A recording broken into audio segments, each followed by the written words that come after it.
Dans les rues sombres de New York, là où les lois officielles s'arrêtent, une autre loi règne. Une loi faite de respect, de sang et de silence. Cette histoire n'est pas seulement celle de la mafia, c'est l'histoire d'un père, d'un fils et d'une transformation irréversible. Il existe des histoires qu'on oublie vite, et puis il y a celles qui vous suivent longtemps après avoir refermé le livre. Le Parrain de Mario Puzo fait partie de celle-là. Ce n'est pas seulement un roman sur la mafia, c'est une tragédie familiale. L'histoire d'un monde où l'amour se mélange à la peur, où la loyauté coûte parfois plus cher que la trahison. Et surtout, l'histoire d'un homme qui voulait rester en dehors de tout ça, mais que la vie, la violence et l'héritage ont lentement transformé.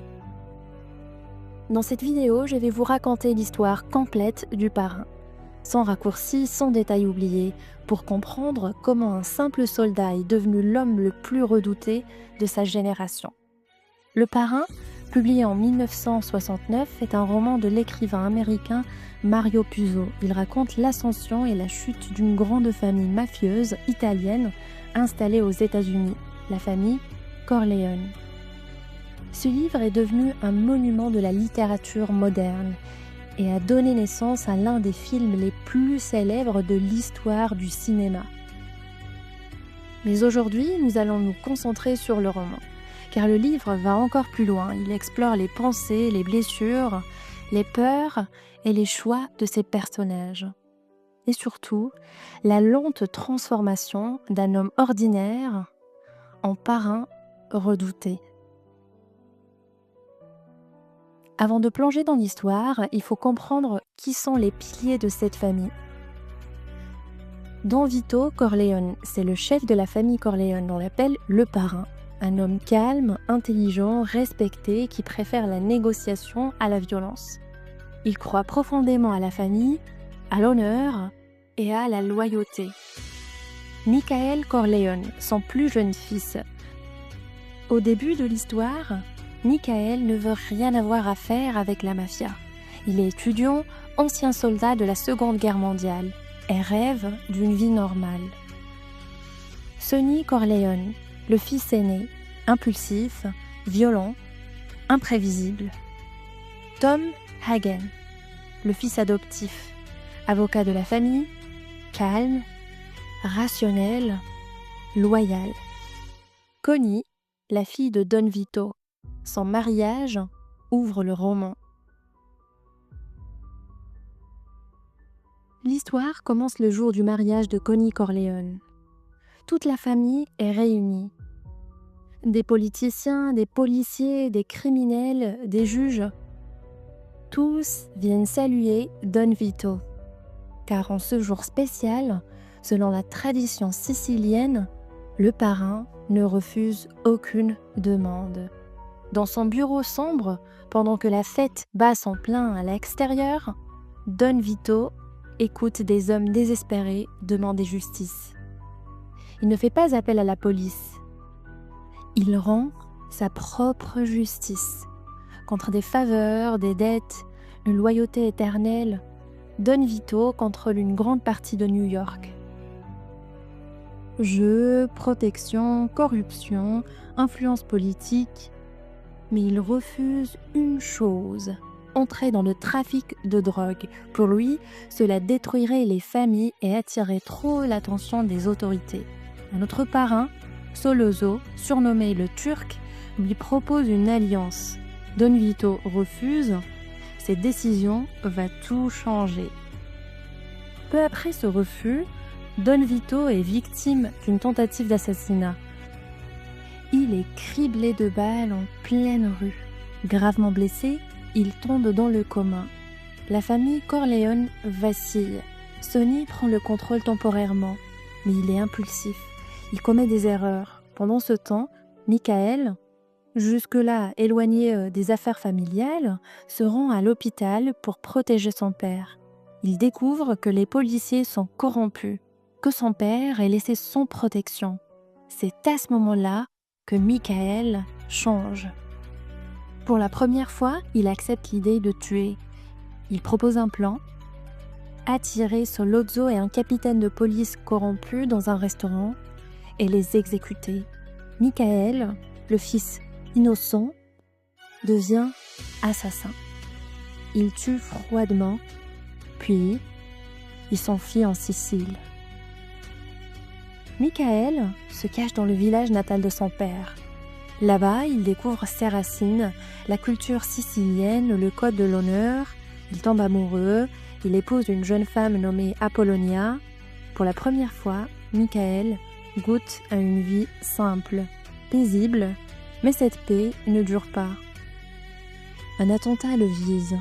La voiture explose. Apollonia meurt. Michael est brisé. Son cœur se ferme. Il devient plus froid, plus distant, plus dangereux. Pendant ce temps à New York, Sonny tombe dans un piège. Il se rend seul à un rendez-vous et il est mitraillé à un péage. Son corps est détruit par des dizaines de balles. Don Vito, réveillé du coma, apprend la mort de son fils. Il est anéanti. Il comprend que sa famille est en train de perdre la guerre. Il accepte alors de faire la paix avec les autres familles mafieuses et même d'accepter le trafic de drogue. Seulement pour protéger ce qui lui reste, Michael. Michael revient aux États-Unis. Il n'est plus le même homme. Il épouse Kay, sa petite amie américaine, mais ne lui dit pas toute la vérité. Don Vito, vieillissant, prépare Michael à lui succéder. Il lui enseigne la patience, la stratégie, la manipulation. Peu après, Don Vito meurt paisiblement dans son jardin. Michael devient officiellement le nouveau parrain. Michael organise une vengeance parfaite. Le jour du baptême de son neveu, pendant qu'il renonce officiellement au mal devant Dieu, ces hommes exécutent tous ses ennemis. Parrains rivaux, traîtres, anciens alliés, tous meurent le même jour. Michael élimine même son beau-frère, Carlo, responsable de la mort de Sonny. Puis, il ment à sa femme Kay. Il lui dit qu'il n'y est pour rien. Elle le croit, mais la porte se referme devant elle. Michael est désormais seul au sommet. Le cycle est terminé. Le fils innocent est devenu le nouveau parrain. Ce que j'ai le plus aimé dans le parrain, c'est cette transformation silencieuse. Au début, Michael est un soldat, un homme droit, un homme qui dit à sa petite amie « Ça, c'est ma famille, mais moi, je ne suis pas comme eux ». Il veut vivre une vie simple, honnête, loin du crime. Et pourtant, par nécessité, par amour pour son père, par devoir, par héritage, il avance pas à pas vers ce qu'il refusait catégoriquement d'être. Il fonde sa propre famille, il protège les siens, il prend les décisions difficiles et sans même s'en rendre compte, il devient une version plus froide, plus stratégique, plus puissante de Don Vito. La dernière scène le résume parfaitement. Kay lui demande s'il a fait tuer le mari de sa sœur. Michael la regarde donc dans les yeux et il ment. Il dit non.